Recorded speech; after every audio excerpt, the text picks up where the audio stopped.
This weekend, the nation will once again celebrate Juneteenth as a federal holiday. And as we celebrate all the strides that have been made in the Black community, I want to take a moment to highlight one of the figures who helped get us here. Very few people have seen as much, accomplished as much, and fought as much as Xernona Clayton. The civil rights legend may have been just under 5 feet tall. She's small, but her contributions to the culture have been nothing but enormous. During the civil rights movement, she worked as an organizer and worked with Dr. Martin Luther King Jr. and the late, great John Lewis. And in 1967, she became the very first Southern Black woman to host a daily primetime talk show. Literally, my ancestors here. And in 1993, she created the Bounce Trumpet Awards to honor the work of Black people who've achieved great success against tough odds. This weekend, the Trumpet Awards will celebrate its 30th anniversary. And joining me now is Xernona Clayton. Thank you so much for being here. I am honored. Well, it's my pleasure. You're so pretty and smart. I'm glad Thank you so much. Thank you so much. So my first question is, you will soon be, I know no one watching can tell, but you will soon be 91 years young.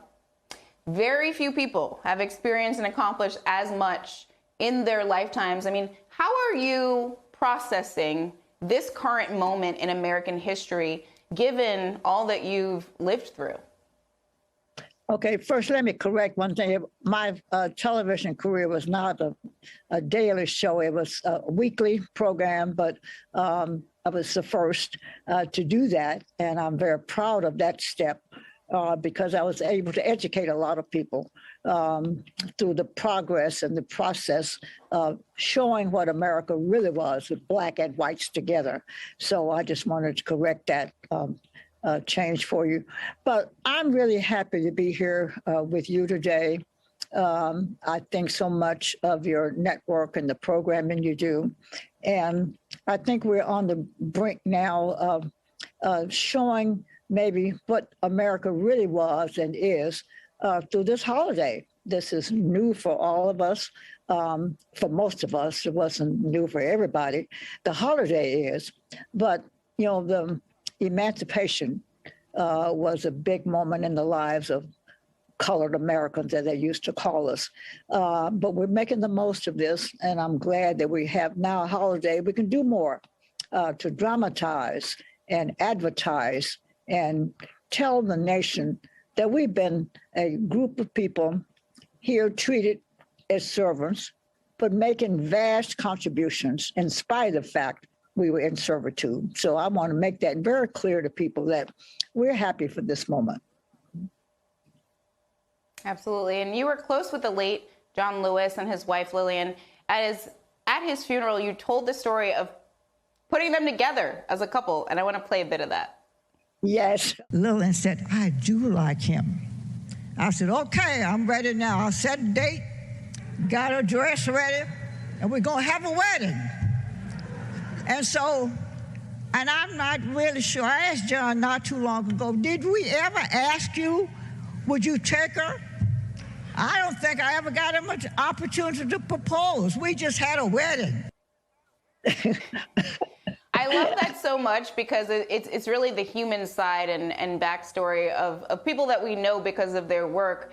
But tell us more about that and really how you see the legacy of the late John Lewis, given the fact that you were so close to him and his wife. Well, you know, you really never know how relationships will work out, but I had learned a lot about Lillian, a very smart and educated woman. And John was such a committed person to the work that was designed for us as a people to make our lives better. And he was so serious about it all. So I learned to like him from the first day I met him. And somehow I thought that Lillian, who also was very educated, very well educated, and had such a commitment to making this a better place for us all, that the two of them just belonged together. And they were both resisting. Well, she was resisting. I'm not sure he was, but she was. And I just said, I'm going to make it happen. And I did. And I'm glad I did, because it was a great relationship between the two of them. And although she didn't really care for politics in the early years, once he made the commitment, she stayed right with him and became his best advocate, really. She did a lot for him and with him, and they both were happy once they got together. Mm-hmm. I love that story so much. So one of the things I think a lot about when I've met you in person years ago, way before the pandemic. And as I mentioned in the intro, you're small in stature, but you have a presence. You take up a lot of space. You know, as I mentioned, you're 91 years young. What's your advice to the young women out there and young people out there about how to show up and take up space, whether that be with their voices, with their advocacy, and really try to raise their voices to speak truth to power? What's your advice to those young people? Oh, well, the first thing I would say is don't give yourself any limitations. You can do more than you think you can. And I remember, and I think about when I was really approaching 90, that I asked myself the question, gee, that's so old. That sounds old to me.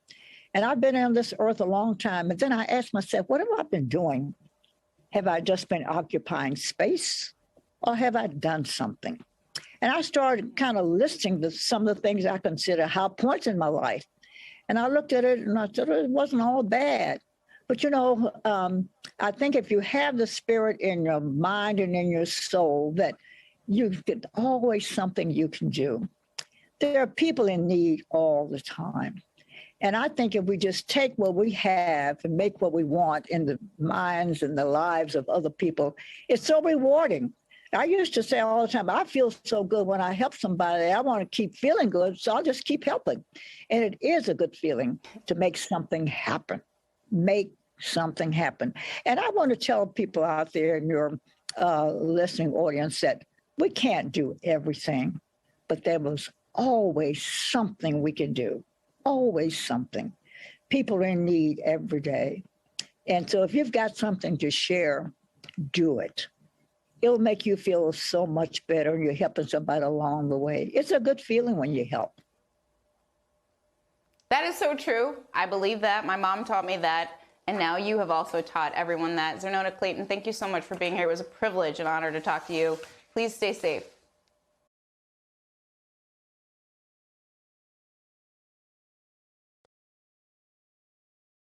Hi, I'm Zerlina Maxwell. Thanks for checking out our channel on YouTube.